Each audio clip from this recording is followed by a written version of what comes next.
백년의 고독 1 세계문학전집 34 가브리엘 가르시아 마르케스 조구호 옮김 민음사 페이지 11 1. 많은 세월이 지난 뒤 총사령 집행 대원들 앞에선 아우렐리아 부엔디아 대령은 아버지에 이끌려 얼음 구경을 갔던 먼 옛날 오후를 떠올려야 했다. 그 당시 마콘도는 선사시대의 알처럼 매끈하고 하얗고 거대한 돌들이 깔린 하상으로 투명한 물이 콸콸 흐르던 강가에 진흙과 갈대로 지은 집 20채가 들어서 있던 마을이었다. 세상이 생긴 지 얼마 되지 않아 많은 것들이 아직 이름을 지니고 있지 않았기 때문에 그것들을 지칭하려면 일일이 손가락으로 가리켜야만 했다. 매년 3월경이면 누더기를 걸친 집시 가족 하나가 그 마을 어귀에 천막을 쳐놓고는 북을 치고 나팔을 불어대면서 아주 소란스럽게 새로운 발명품들을 선전하곤 했다. 처음에 그들은 자석을 가져왔었다.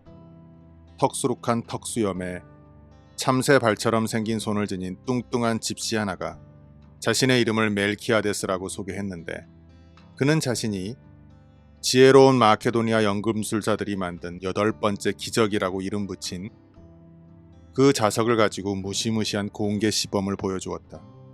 그는 금속봉 2개를 끌면서 이 집 저 집으로 돌아다녔는데 냄비와 프라이팬과 부젓가락과 스토브들이 놓여있던 자리에서 굴러떨어지고 목과 나사들이 빠져나오려고 몸부림을 하는 바람에 나무들이 삐걱거리고 심지어 오래전에 잃어버렸던 물건들까지도 예전에 제일 많이 찾아보았던 바로 그 장소로부터 나타나서는 멜키아데스의 그 불가사의한 쇠붙이 뒤에 되는 대로 옮겨붙어 끌려다니는데 이를 본 사람들은 모두 깜짝 놀라고 말았다.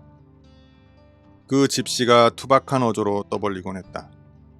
물건들이란 제각기 생명을 가지고 있기 때문이에요.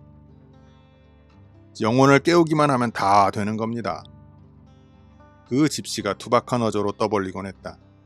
항상 자연의 섭리 저 멀리 그리고 기적과 마술 너머까지로 엉뚱한 상상력을 펼치곤 했던 호세 아르카디오 부엔디아는 그 쓸모없는 발명품이 땅속에 있는 황금을 캐내는 데 유용하리라고 생각했다.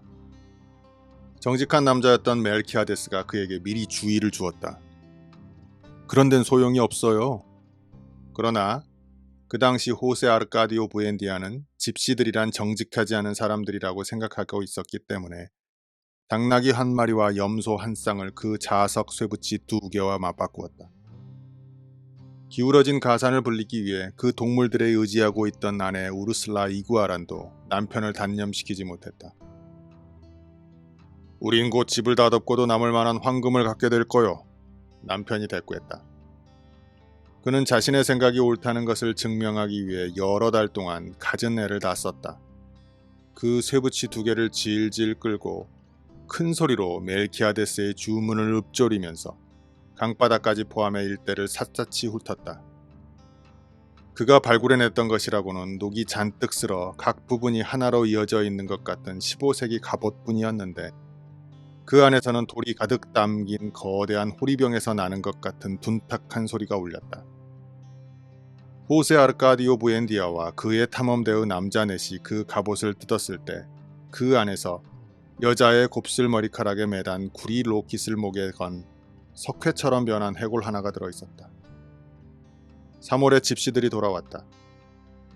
이번에 그들은 망원경과 북만한 돋보기를 가져와 암스테르담 유태인들이 최근에 발명한 것이라며 공개했다. 그들은 마을 한쪽 끝에 집시 여인 하나를 앉혀놓고 자신들의 천막 앞에 그 망원경을 설치했다. 사람들은 오레아를 내고 망원경에 눈을 댄 채 손에 잡힐 듯 가까이 있는 것 같은 그 집시 여인을 보곤 했다. 과학이 거리감을 없애버렸지요. 머지않아 인간은 자기 집에서 나오지 않고서도 이 세상 그 어느 곳에서 일어나는 일도 다 볼 수 있다니까요. 멜키아데스가 큰 소리로 외치곤 했다. 이글이글 타오르는 어느 날 정오 집시들은 그 거대한 돋보기를 가지고 놀라운 광경을 보여주었다. 그들은 길 한가운데에 마른 풀잎들을 쌓아놓고서 태양광선을 모아 불을 붙였다. 그 자석건이 실패로 돌아간 것 때문에 아직 마음을 달래지 못하고 있던 호세 아르카디오 부엔디아는 그 발명품을 전쟁 무기로 사용할 수 있을 거라는 생각을 품게 되었다. 멜키아데스는 다시금 그의 생각을 고치려고 했었다. 그러나 결국 멜키아데스는 그 돋보기를 그에게 내주고 자석들과 식민지 시대 금화 새 잎을 받고 말았다. 우르슬라는 속이 상해 울었다. 그 돈은 그녀 아버지가 궁핍하게 살면서 평생에 걸쳐 모은 것으로 괴짝에 든 금화들 가운데 일부였던 것이다. 호세 아르카디오 부엔디아는 과학자로서의 헌신적인 태도에다 목숨을 잃을 위험까지 무릅쓰며 자신의 전술적 실험에 완전히 몰입해 있었기 때문에 우르슬라를 달래려고조차 하지 않았다. 그는 적군에게 가할 돋보기의 효력을 실험해보기 위해 자신이 직접 태양광선에 초점을 쐐므로써 화상을 입어 나중에는 종창으로 변하게 되었고 치료하는 데 많은 시간이 흘렀다. 위험하기 짝이 없는 그 발명품 때문에 염려하고 있던 아내가 만류를 했음에도 불구하고 집을 불태워버릴 뻔하기도 했었다. 그는 그 새로운 무기가 지닌 전술적 가능성이 무엇인가를 측정하면서 오랜 시간 자신의 방에 틀어박혀 지낸 결과 마침내 어찌나 명쾌한지 가르치기에도 쉽고 읽으면 머리에 쏙쏙 들어올 수 있는 설명서 하나를 만들어낼 수 있었다. 그는 그 설명서를 자신의 실험에 관한 여러 증빙 자료들을 여러 장의 도회들과 함께 어느 심부름꾼에게 맡겨 당국으로 보냈는데 그 심부름꾼은 우편물을 실어 나르는 노새들이 다니는 큰 길에 다다르기까지는 산을 넘고 헤어나기 힘든 늪에서 길을 잃고 거센 강을 건넜고 맹수들의 발길질과 절망과 역병으로 인해 목숨을 잃을 지경에 처하기도 했었다. 그 당시 수도로 간다는 것은 거의 불가능한 일이나 다름없었음에도 불구하고 호세 아르카디오 부엔디아는 군 당국자들 앞에서 자신의 발명품에 대한 시범을 보이고 태양전쟁과 관련된 복잡한 기술들을 몸소 교육시킬 목적으로 정부에서 연락이 오자마자 곧장 수도로 가리라 작정하고 있었다.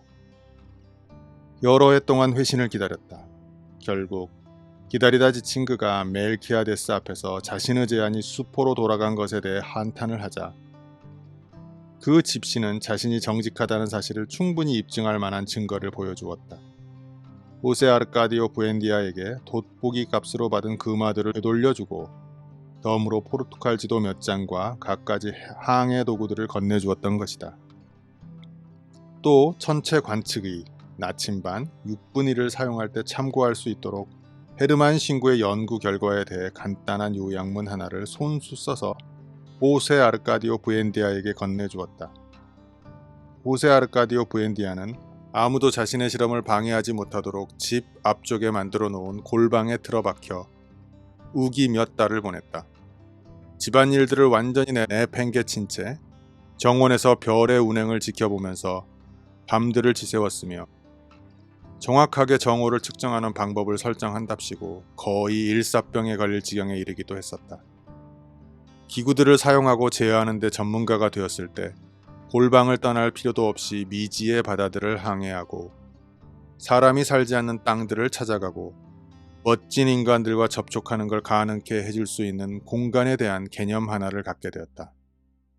바로 그 즈음에 그는 우르슬라와 아이들이 플라타노, 말랑가, 유가, 냐메, 호박, 가지를 가꾸느라 허리가 끊어지는데도 아무에게도 신경을 쓰지 않은 채 집 안을 돌아다니며 중얼거리는 버릇을 갖게 되었다.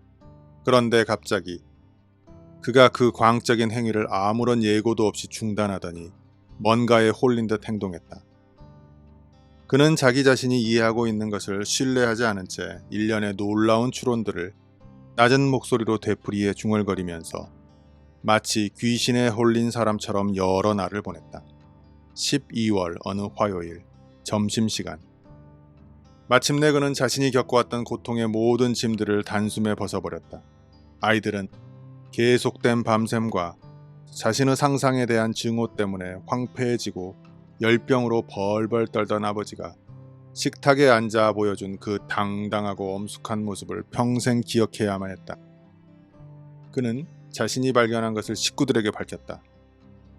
지구는 둥글지 마치 오렌지처럼. La tierra es redonda como una naranja. 우르슬라는 인내심을 잃고 말았다. 미치려거든 당신 혼자서나 미쳐요.